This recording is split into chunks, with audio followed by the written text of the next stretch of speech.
A Lebanese political analyst says that the United States has repeatedly tried to export its democracy only to create instability and chaos worldwide.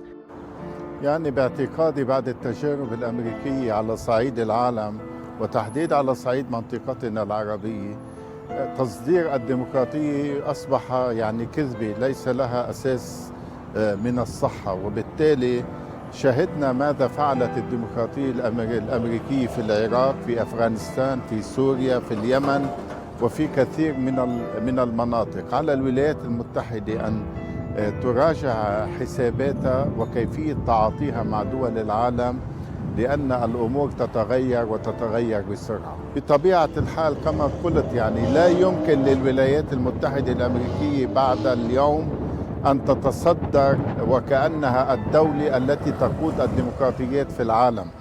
وجدنا أنها تزيل أنظمة وتعمم الفوضى. الهدف تركيزها بالتحديد على الدول التي يعني لديها ثروات نفطية وغازية، على الدول التي تتحكم بممرات الطاقة البحرية وما إلى هنالك. Speaking of the second summit for democracy co-hosted by the US this week, the analyst points out the US should reflect upon its own political and economic failure instead of pointing its finger at others.